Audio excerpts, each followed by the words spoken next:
বিঘ্নহর্তা Shri Ganesh, Shri Ganesh, Shri Ganesh. Carica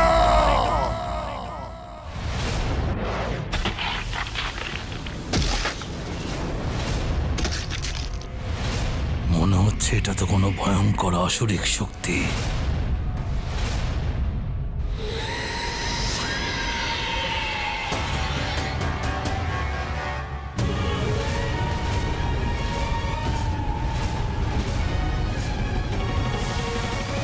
প্রণাম মহারাজ, আপনি আমায় ডেকেছেন?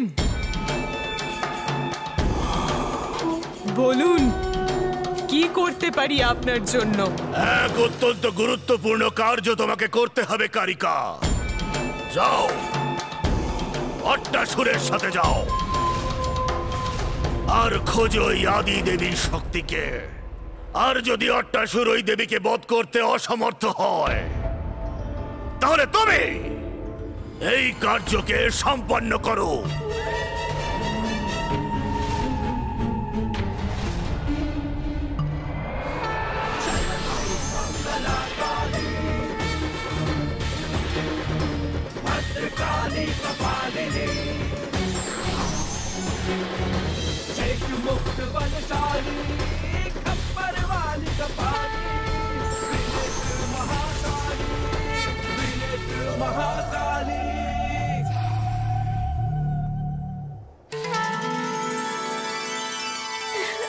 মাতা।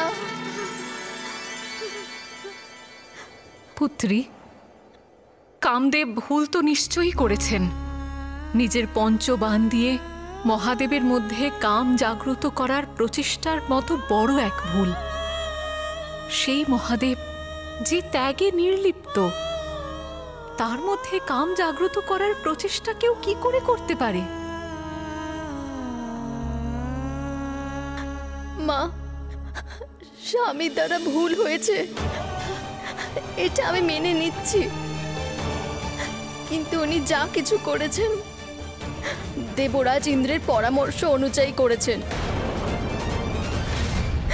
ওনার আদেশ অনুযায়ী করেছেন। যদি মাথা ক্রোধ জাগ্রত হয় তাহলে সব শেষ হয়ে যাবে, কারণ তারপর না থাকবো আমি আর না থাকবে ইন্দ্রলোক।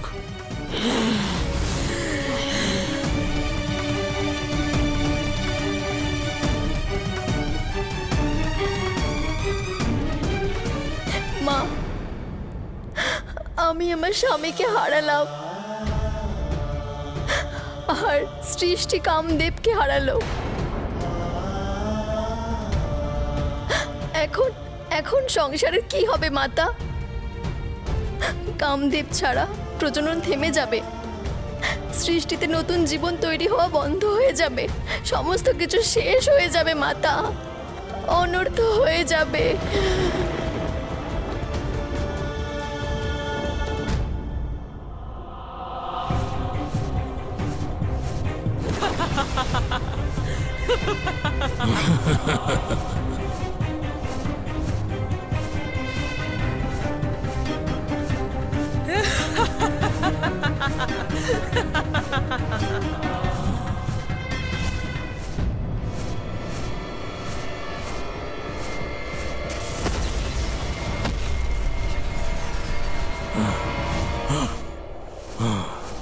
কি হলো অট্টাসুর?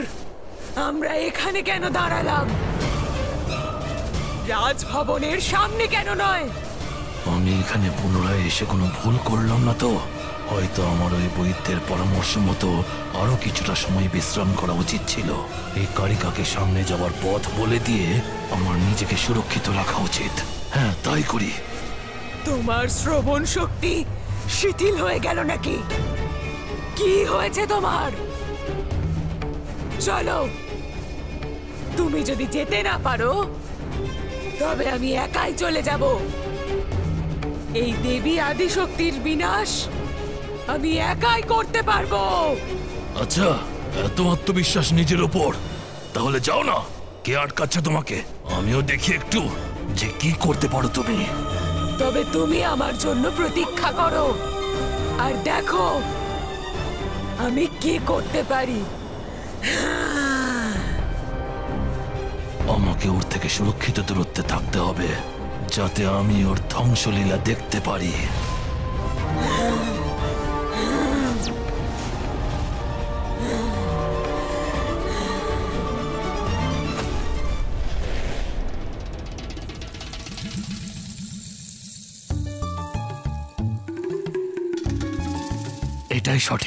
এটাই সঠিক স্থান আমার জন্য।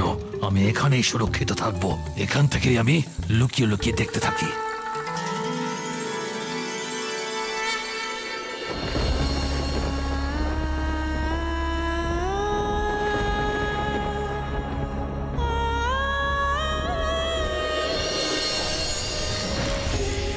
सरस्वतीं व्यासं ततो जयम् उदीरये।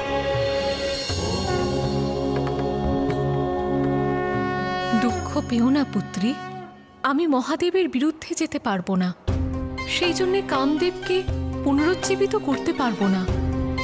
কিন্তু আমি তোমাকে এই বর প্রদান করছি যে কামদেব অদৃশ্য রূপে সৃষ্টিতে সর্বদা উপস্থিত থাকবেন। আর ওনার স্ত্রী হওয়ার দরুন একমাত্র তুমি ওনাকে দেখতে পাবে।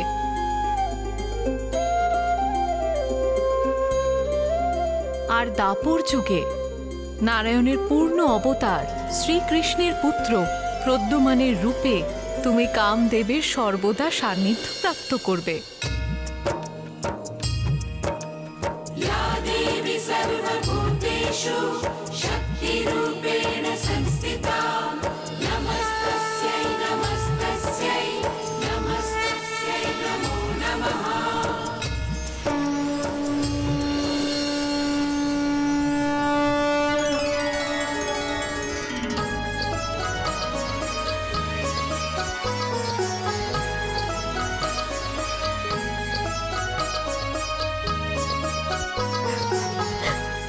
প্রণাম মাতা।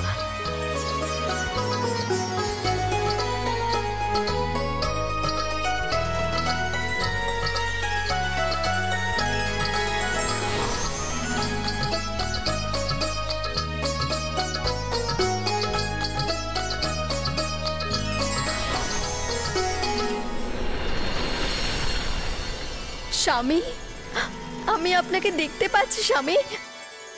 মাতা আপনাকে নতুন জীবন প্রদান করেছেন স্বামী। আপনাকে প্রণাম মাতা।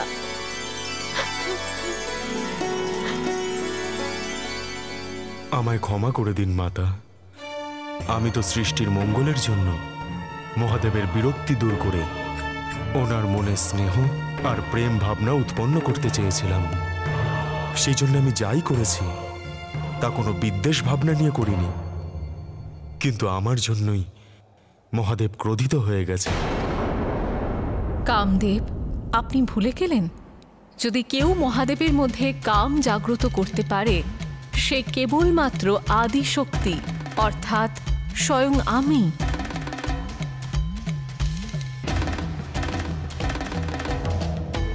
দেবীরতি,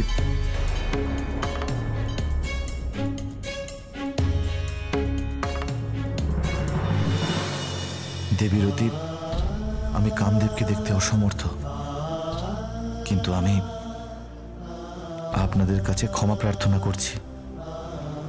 আমি আপনাদের অপরাধী, আমাকে দয়া করে ক্ষমা করে দিন।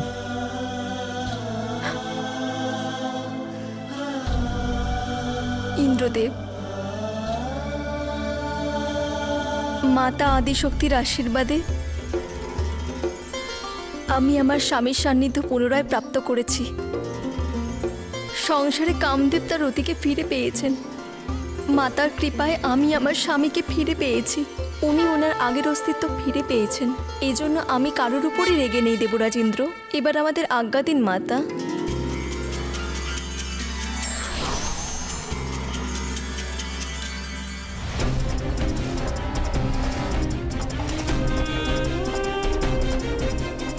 বিনাশ করব আমি দেবী আদি শক্তিকে।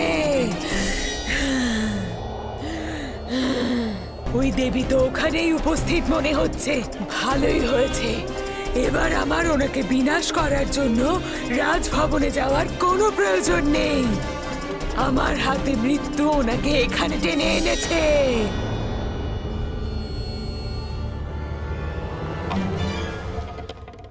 কারিকা দেবী আদিশক্তিকে বধ করবে, তারপর আমি ওই দুষ্ট কারিকাকে বধ করে দেবী আদিশক্তির বধের কৃতিত্ব নিয়ে নেব।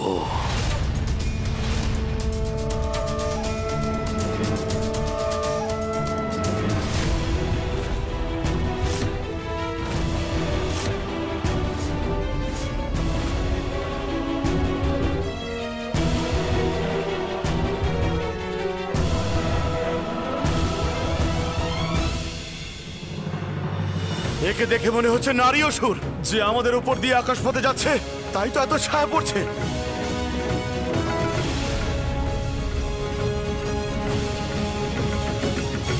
তারকাসুর দীর্ঘদিন ধরে শান্ত ছিল। এখনো অসুর সেনাদের পাঠিয়ে দেবী আদিশক্তির ক্ষতি করতে চায়।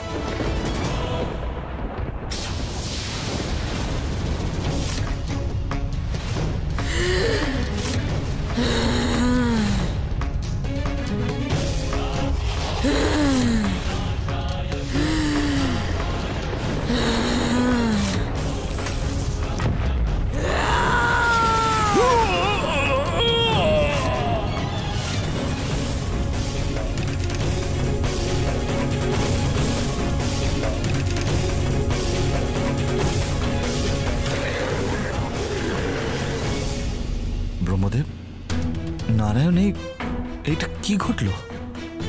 দেবরাজ ইন্দ্র, দেবী আদিশক্তি এই অসুর শক্তির আভাস আগেই পেয়েছেন, আর উনি তার হুঙ্কার ধ্বনিতে সমস্ত অসুরকে ছিন্ন ভিন্ন করে দিয়েছেন।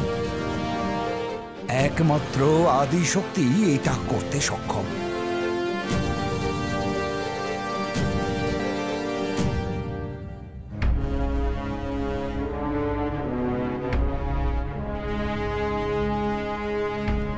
ব্রহ্মদেব, বিষ্ণুদেব, আপনাদের হৃদয়ে কিছু চিন্তা ঘুরছে।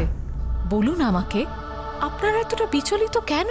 দেবী আদিশক্তি, তারকাসুরের আতঙ্ক বিস্তৃত হচ্ছে।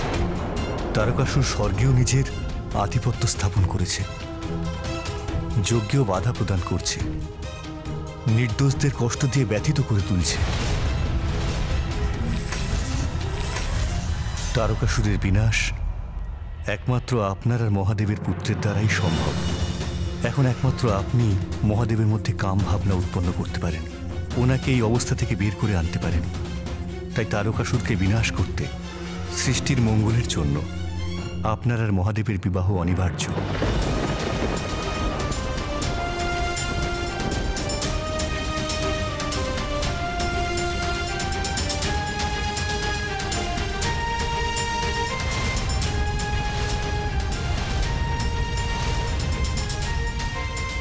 মাতা পার্বতীকেও এত বিচলিত দেখাচ্ছে কেন? দেবী, আমাকে ক্ষমা করে দিন দেবী, আমার খুব দেরি হয়ে যাচ্ছে। মাতা এবং পিতা আমার জন্য অপেক্ষা করছেন নিশ্চয়ই। আমাকে আমার প্রাসাদে ফিরতেই হবে।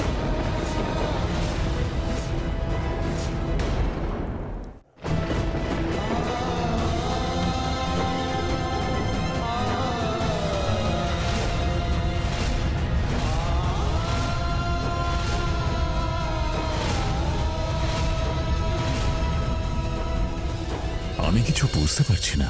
মাতা পার্বতী পুনরায় মহারাজ হিমাবনের ভবনে চলে গেলেন, কিন্তু কেন? এর কারণ তো পরিষ্কার। এক নারীর আত্মবোধ, তার সংস্কার এবং সম্মান।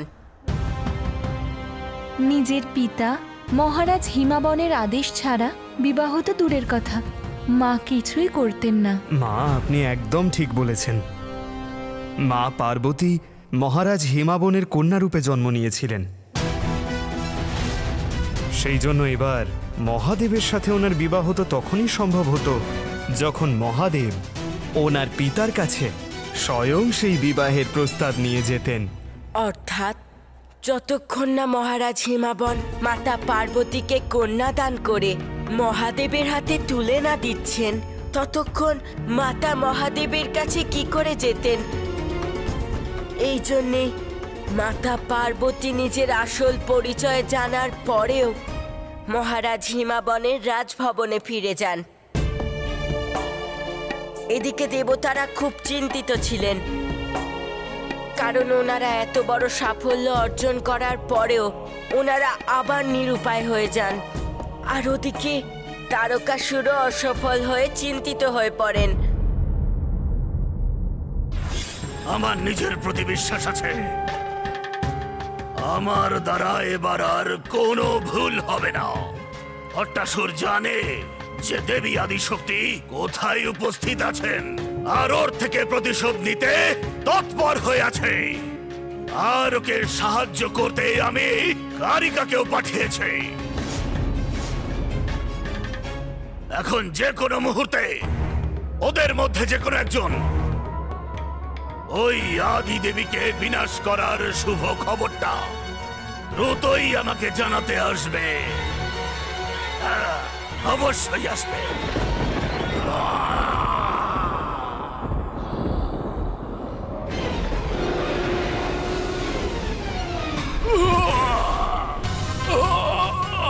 অট্টাসুর এমন অবস্থায় এখানে?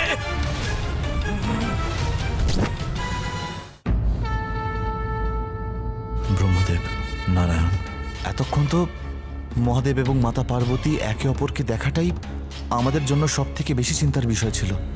কিন্তু আমরা আশা করেছিলাম যে দর্শনের পর ওনারা একে অপরের সান্নিধ্য প্রাপ্ত করবেন, কিন্তু এখানে তো সবকিছু ভাবনার বিপরীতই হচ্ছে। একদিকে মহাদেব মাতা পার্বতীকে দেখে অন্যদিকে প্রস্থান করেছেন, আর মাতাও পুনরায় তার পিতার নিবাসে ফিরে গেছেন। দেবরাজ, আমি জানি যে আপনারা সবাই মহাদেব আর দেবী পার্বতীর বিবাহের প্রতীক্ষা বড় অধীর হয়ে করছেন, কিন্তু আপনি এটা কেন ভুলে যাচ্ছেন যে বিবাহের সম্পর্ক স্থাপন হওয়া অত সহজ নয়? বিবাহ হওয়া এত সহজ নয়?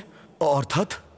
পবনদেব, বিবাহ সম্পর্কিত বিধিবিধান আর এই সম্বন্ধের মর্যাদা কেবল নারীরাই অনুভব করতে পারে, কারণ মহাদেব আর দেবী পার্বতীর দৃষ্টি মিলিত হয়েছে ঠিকই, কিন্তু তার মানে এই নয় যে ওনারা তখনই গন্ধর্ব বিবাহ সম্পন্ন করতেন। অর্থাৎ মাতা? বিবাহ সম্বন্ধ স্থাপন করার জন্য মর্যাদা অনুযায়ী সর্বপ্রথম বরপক্ষের কাছ থেকে কন্যা পক্ষের কাছে বিবাহ প্রস্তাব যাওয়া আবশ্যক। অর্থাৎ দেবী পার্বতীকে বিবাহ করার জন্য মহাদেবকে ওনার পক্ষ থেকে বিবাহ প্রস্তাব দেবী পার্বতীর পিতা মহারাজ হিমাবনের কাছে পৌঁছে দিতে হবে। কিন্তু মাতা, যে প্রকার ক্রোধের বশবর্তী হয়ে মহাদেব এখান থেকে প্রস্থান করলেন, তাতে তো এটাই প্রতীত হচ্ছে যে বিবাহে ওনার বিন্দুমাত্র রুচি নেই। তাহলে উনি বিবাহের প্রস্তাব কেন পাঠাবেন?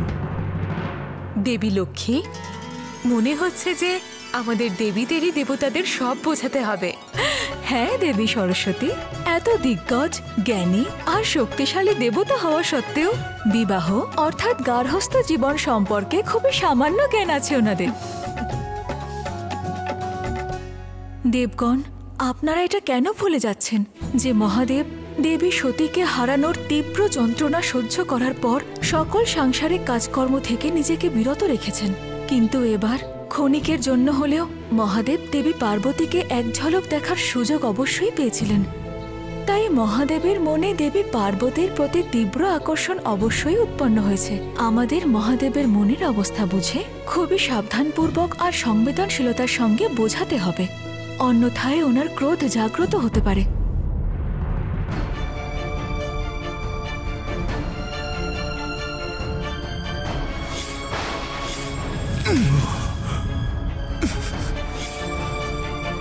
মাতা লক্ষ্মী, মাতা সরস্বতী, মহাদেবের সাথে বিবাহের ব্যাপারে চর্চা করার জন্য ওনার সামনে প্রস্তাব রাখার সাহস কার আছে? কেন দেবরাজ, সেই চিন্তা আপনি করছেন কেন? এই কার্যের জন্য নারায়ণ আছেন তো। আমি? কিন্তু এই সৌভাগ্যপ্রাপ্তি আমার কেন? এই জন্য স্বামী, কারণ আপনি যে কন্যার ভ্রাতা।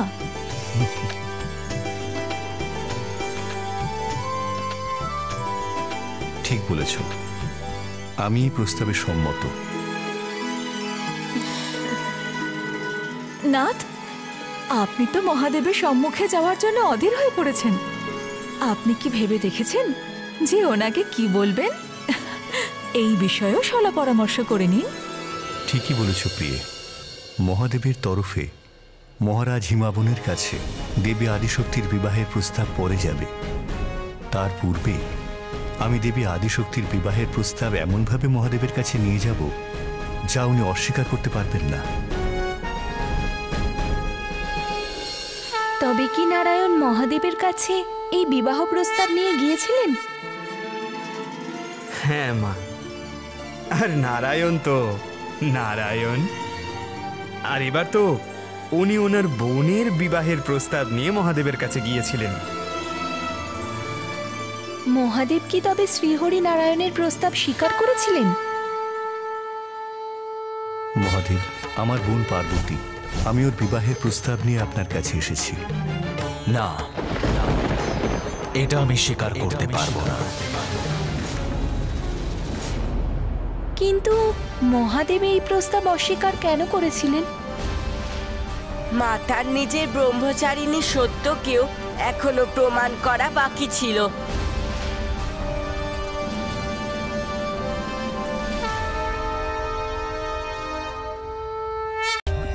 For more updates, subscribe to our channel, click the show links and enjoy watching the videos.